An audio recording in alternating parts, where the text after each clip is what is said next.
Hey guys, I'm filming this intro right now while I am driving because it is starting to get dark.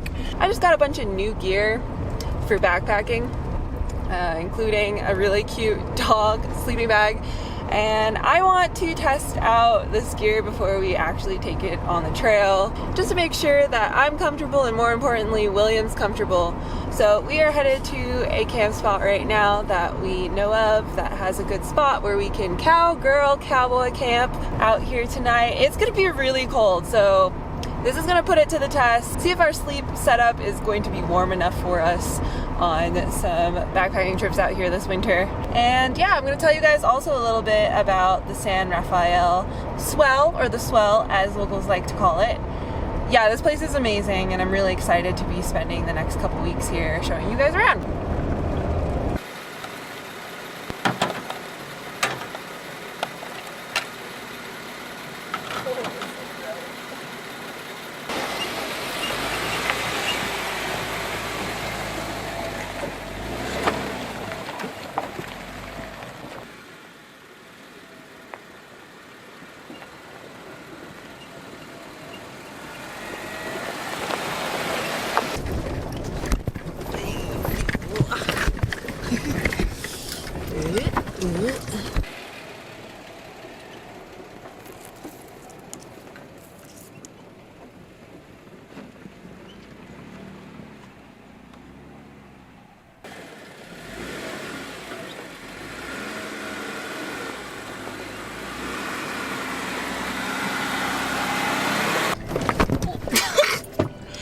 That would be a rock. Where? We do it? Yeah. Hope y'all, it is about 5:45. The sun goes down so early now. We have found our spot. It is so quiet here. Like, just listen. There's like nothing. So if we don't get a good night's sleep, I don't know what, but we're gonna make a fire and get some charcoals going so we can cook our cowgirl meal. And I think where we're gonna sleep is just right here. There's a little snow on the ground, some rocks. I'll clean it up, put down tarp-like thing, and we'll be good. Yeah, this canyon's beautiful and the moon should rise soon and it's just gonna be epic. Come on, William. Huh? Are you ready for dinner too? Yeah. Oh, and we're gonna be able to see the stars. My only thing is no rocks falling off of that cliffside, please. That's my only ask. Camping alone in the dark on a cowgirl camp.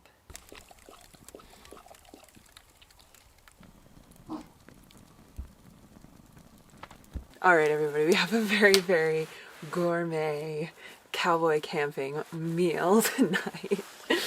You guys are probably, I feel like a lot of people are going to cringe at this, but we're going to do it anyways because it feels like a good idea.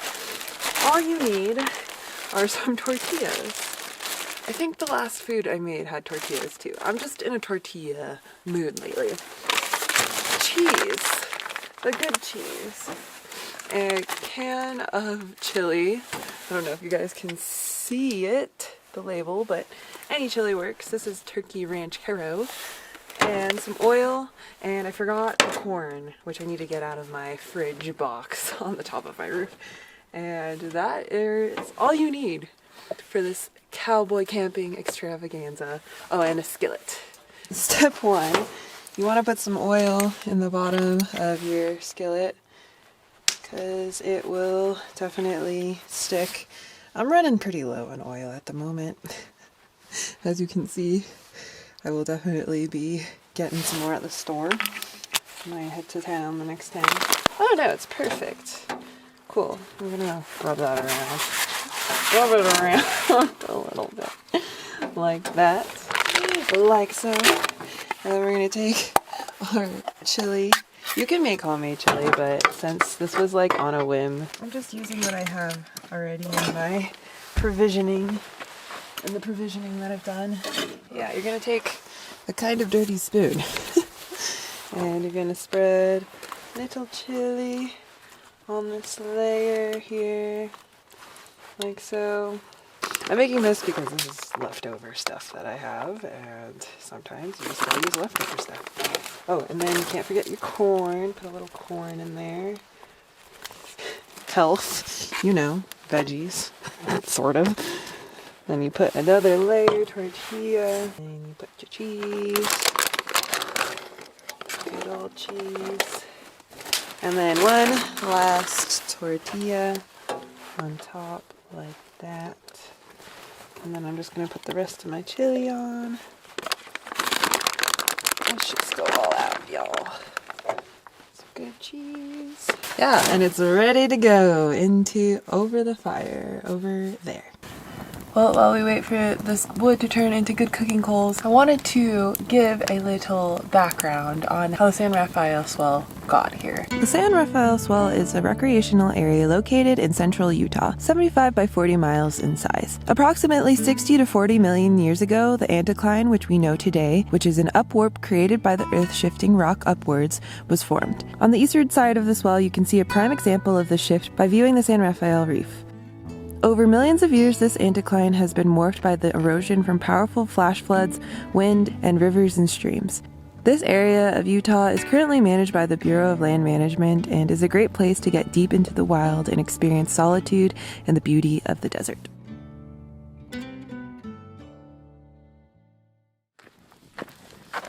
Yeah, this is a strange one, y'all. Alright, let's put this on here. And then I don't have a big enough cover yet. I need to find a good one for my cast iron. I'm just gonna put that on there. Definitely smells good. The top hasn't melted as much as I thought it would. It's looking cheesy. Oh my goodness. Okay, I'm gonna cut a slice.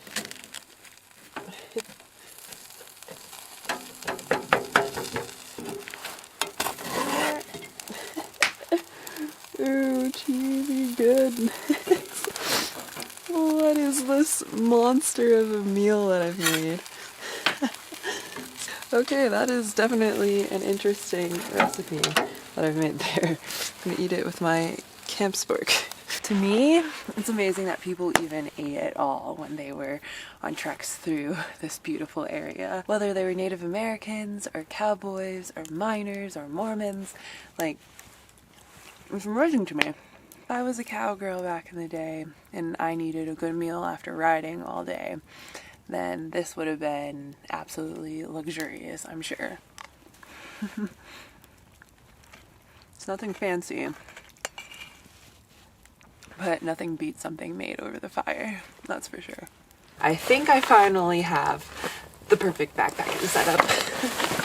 I have been working on getting this thing together for years now. It takes a lot of money to get this stuff together, so I think I've finally done it. I have backpacking gear for William and me now, including a tent, but today, since we are in the desert, we want to get super in tune with where we are, the elements, so we're gonna cowboy camp tonight.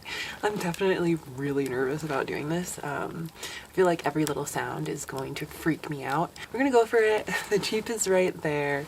We can bail to the Jeep if we get too nervous or my sleeping bag isn't warm enough or William's not warm enough. This is like the perfect setup for trying all this stuff out.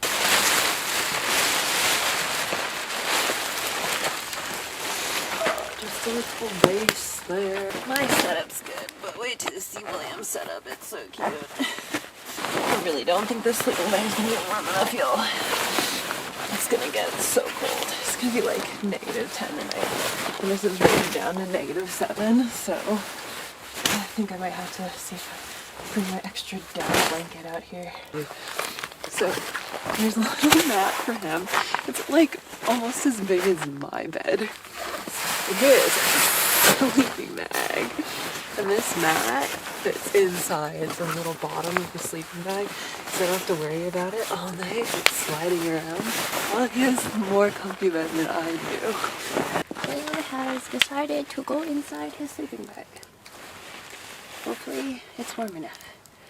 We are going to be testing today. He's licking himself.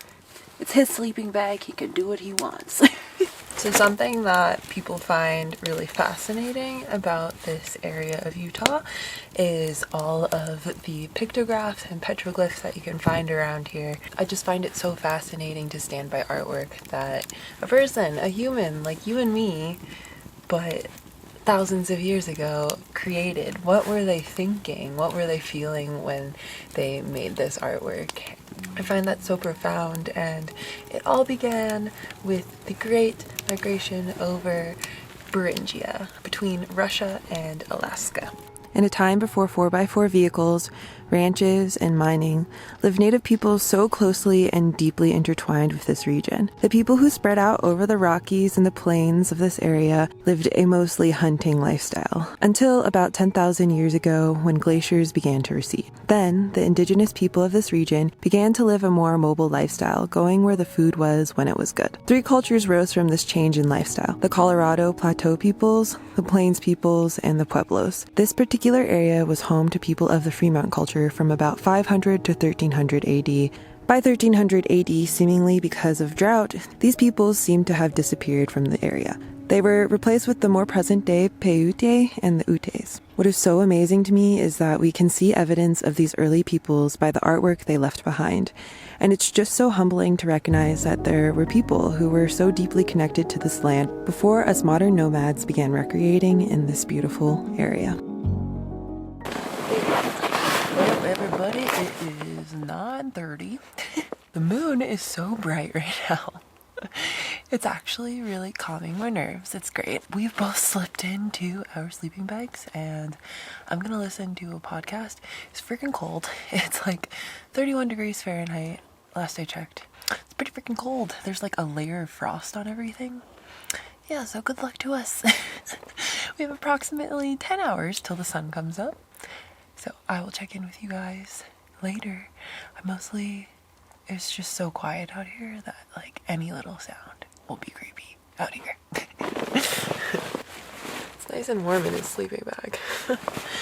He keeps barking, and then it echoes, and then he thinks it's another dog, I think. It is just so creepily quiet out here that like every little sound I'm like, what is that? What is that?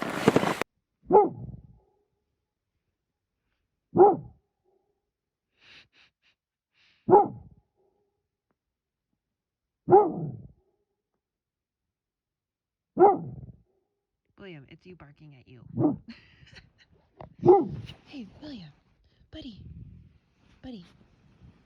it's you barking at yourself.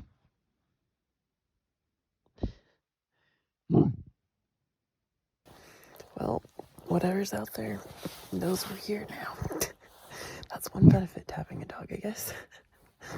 So if there's any coyotes out there, I doubt they're gonna come over here. William, it's okay, buddy.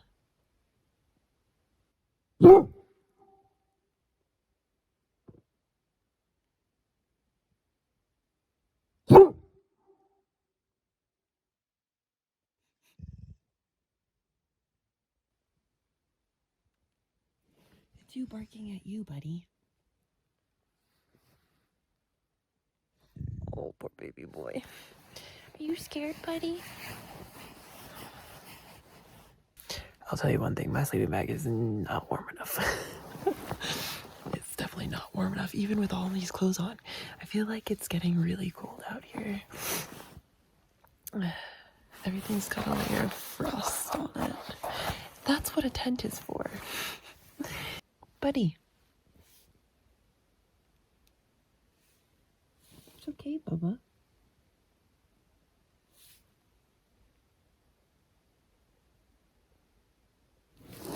One I forgot to mention, I have my bear spray right next to me.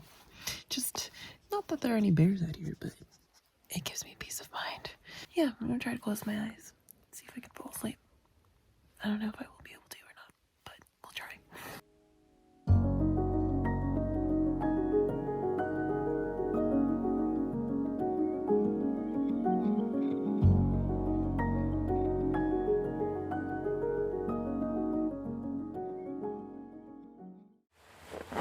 Good morning, everybody. I'm not gonna lie, that was pretty rough. It's pretty dang cold out here. You'd think the desert and then you think warm. No, the desert gets very, very cold at night.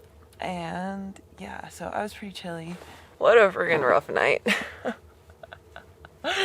Oh no, all I can do is laugh. Oh my god, do I have bags under my eyes? I got like no sleep last night. I learned 3 things from this experience. 1, my sleeping bag is definitely not warm enough at all. I brought an extra down blanket out here to wrap around my toes and my legs because I could just like not get warm at all. 2, I learned that it's maybe better to sleep with a dog in a tent because William was just like out in the wide open and he wouldn't stop barking at every little sound, and then once he started barking it would like reflect off of the cliffside and then it would scare him and he would just like keep barking. So around like 12:30 I had to put him in the Jeep and I turned the heater on for him and everything. He got probably a good night rest because there was no way I was gonna fall asleep out here if he was gonna keep barking every like 30 minutes. So yeah, so definitely I think the tent will be better because he won't be able to see around. It'll be more like enclosed. And 3, I learned that maybe I'm not a cold weather cowgirl sleeper. Like look, there's frost on everything. It was really cold. And this would just not be great. Like if I was doing a multi-day trail, like having to sleep out in the open like this with cold every night and then like getting no sleep and then having to hike, oof, that wouldn't be an enjoyable trip.